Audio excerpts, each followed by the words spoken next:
It may sound fabulous, and certainly is for the bulls on the stock market, but we still have a dark shadow looming over Capitol Hill at this hour, as we are now just 2 days away from a potential government shutdown.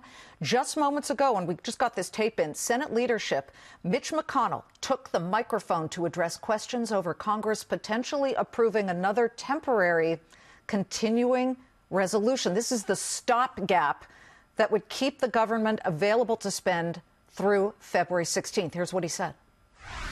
I certainly am going to take up what the House sends us. The Democrats in the Senate have been very consistent in clamoring for addressing the children's health care program. They claim they don't want to shut down the government. So it seems to me it would be a rather attractive package. I certainly hope that's the way they look at it. Is it attractive enough for your caucus? Yeah, I believe we have a good chance of passing it.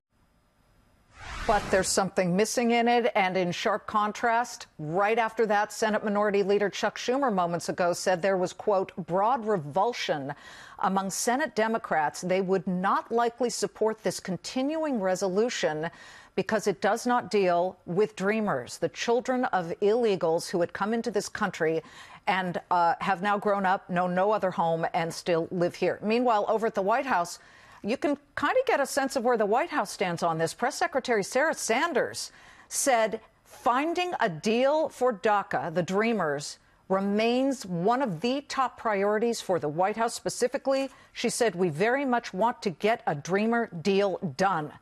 Let's bring in Democratic Congressman Brendan Boyle of Pennsylvania, joining us live on Capitol Hill. Congressman Boyle, the government's funded until 11:59 p.m. Friday evening. You have to tell us what the Democrats are saying now. DACA is not in this continuing resolution that the House may pass and give to the Senate, but CHIP is, the children's health care plan that extends it. Maybe you do this and say, well, then we'll really negotiate after for Dreamers, or no way? Well, thanks. Great to be back with you, Liz. You know, the Republicans control the House, the Senate, and the White House. Never before in American history have you had full one-party control and have a government shutdown. So if there is a government shutdown, it will be because of Republicans. They have a pretty big majority here in the House. What I would like to see is an end of this every 3 weeks, every 4 weeks, seeing if we're going to have a government shutdown or not, and actually coming to a real agreement. Republicans have the votes to do that on their own. If they want Democratic votes, we're certainly open-minded. I would like to see a real agreement on defense spending as well as non-defense spending.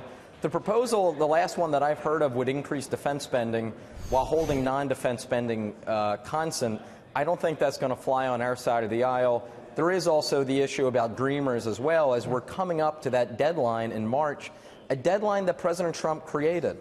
He could take that issue completely off the table and simply reverse the action he took a few months ago. So in the end, I want to see an agreement. But if you want our votes, there has to be real compromise and real give and take. The president is about to walk out in a moment on Capitol Hill for the event for Bob Dole, the former senator, of course, of Kansas and the war hero. Yeah. And as we watch Mike Pence, the vice president, come in, what would your message be? It seems that the president is somebody who is absolutely wanted, as he walks out here, to do a deal on Dreamers. Yeah, well, first, I commend the fact that we're honoring Senator Dole today. I wish that a little bit of Senator Dole's approach on these things in the 90s would rub off on President Trump. I remember the last time the Republicans shut down the government in the mid-90s. Apparently, it was Senate Majority Leader Dole who put pressure on Speaker Gingrich to bring that to an end. Look, I don't want to see a government shutdown. No one on our side of the aisle wants to see it. But in the end, the Republicans really need to compromise if we're going to avoid it. And it should be noted that while Republicans have a very significant majority in the House, in the Senate, they will need all of the Republican members and 9 Democrats to pass this. And there isn't an indication that every single senator on the Republican side would vote for a continuing resolution. At some point, though, Democrats, don't you admit that they need to come forth and say, all right, Chip, we'll take it. Let's negotiate. Nobody's going to be happy with everything.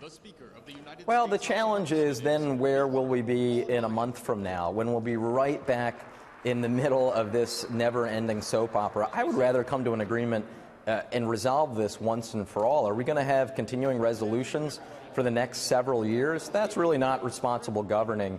And I would say to my Republican friends, Quinnipiac released a poll just the other day that showed 86% of the American people support allowing Dreamers, who are Americans for all intents and purposes.